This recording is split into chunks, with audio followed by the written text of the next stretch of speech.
you're a brand owner. Like you need an escape. You know, it's like a little cheat code. I started a brand.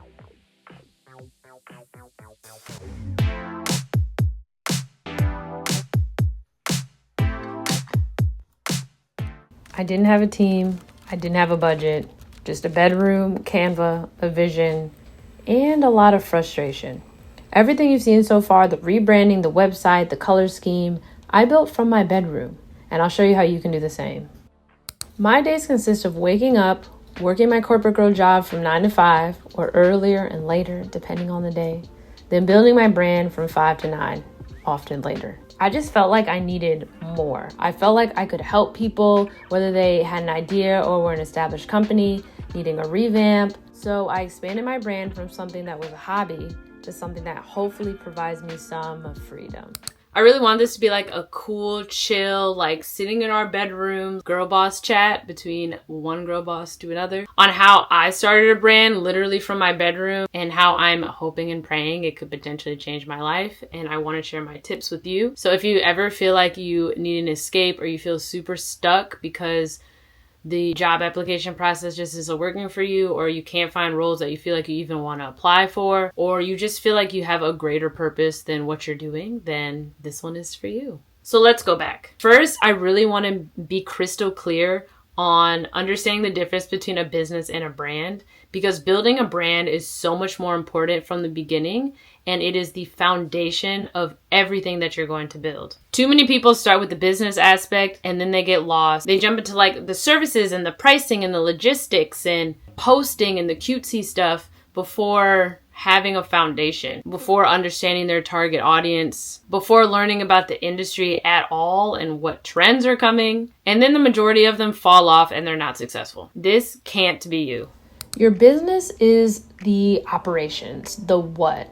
Like what you sell, what you offer, what you make content about. It's what's common among your competitors. Your brand is the personality associated with the business. It's the why, the story, the values, the emotional connection, blah, blah, blah. It reflects how you're perceived, and it's the reason people will come to you and your brand over someone else whose business is the exact same. Step 2, you need to define your brand purpose. Why does your brand exist? Why is it necessary? If you don't have an answer for that, then the people who are watching you and viewing you are not going to have an answer for it either, which is a problem. I'm going to link and put up a brand purpose template right here that you can use. So take a screenshot. I had to make sure I was smiling so you don't have an ugly screenshot of my face. But use this brand purpose template that I've discussed in a previous video to help you determine what your brand purpose is before you jump into anything else. This also goes for personal brands too. I'm not just talking about products, because you can always tell the businesses that have a brand purpose and the ones that don't. Don't enter the market as a new brand only with the knowledge you know from leisurely scrolling. Your content will not hit. You need to spend time heavily researching. You need to research 1, your industry or your niche, 2, your target audience, and 3, your competitors.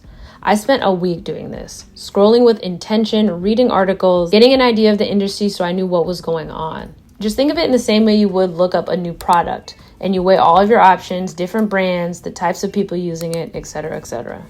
Okay, so I want to walk you through like the quickest yet most efficient way I would approach this when it comes to learning about your industry and your niche first. First, you're going to head over to Google and you're going to type in the type of industry that you have.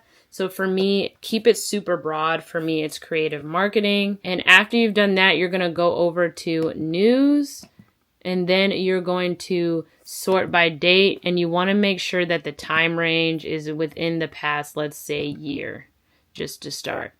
Then you're going to look down and see what popular topics are. They talk about AI.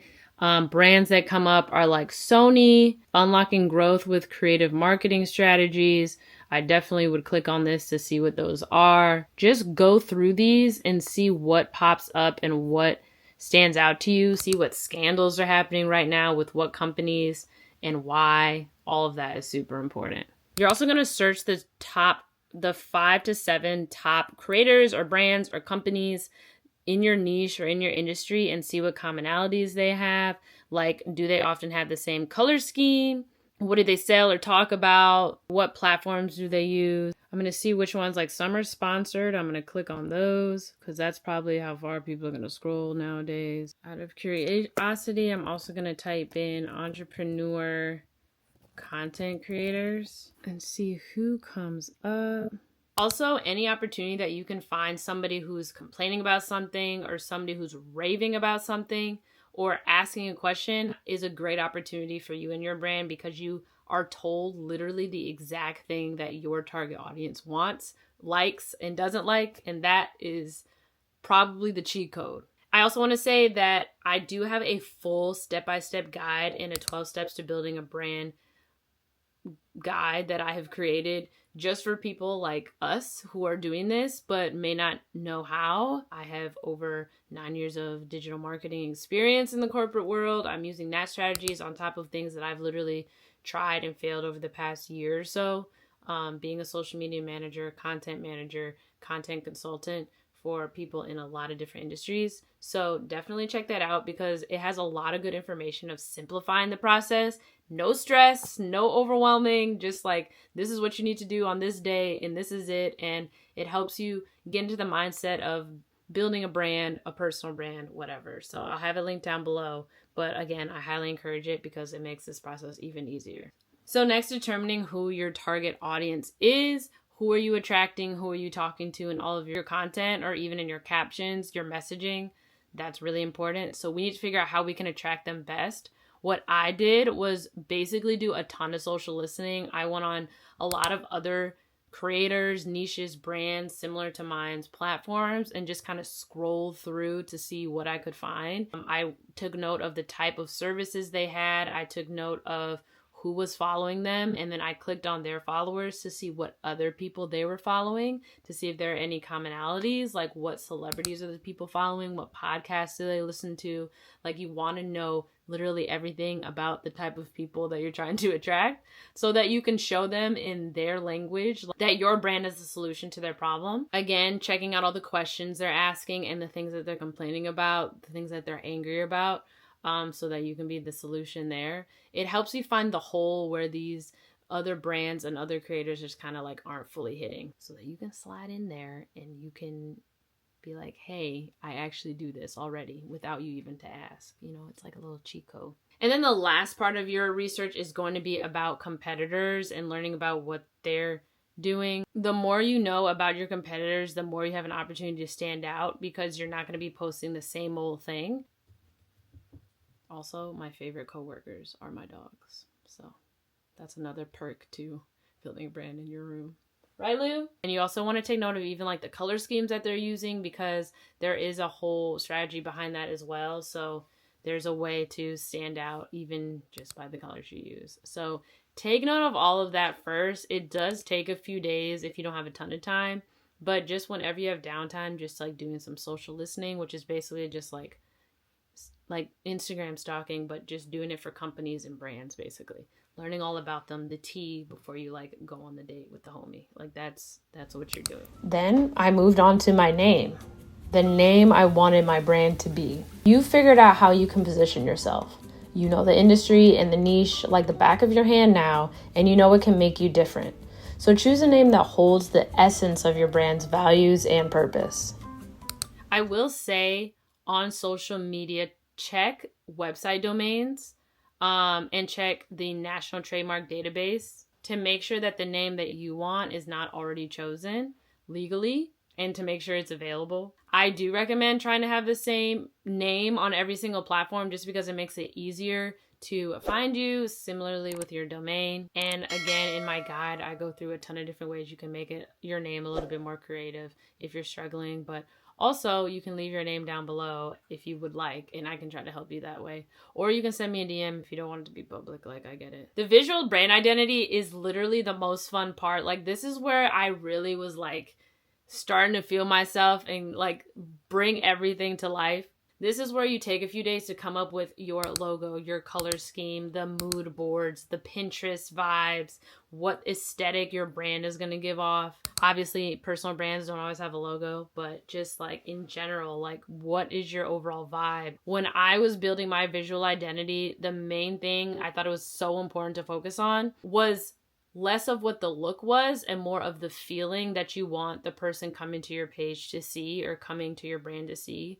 Like, what type of interaction do you want your target audience or viewer or customer to have with your brand so that when they walk away with it, they want to come back? That was what really drove the look that I wanted for my brand.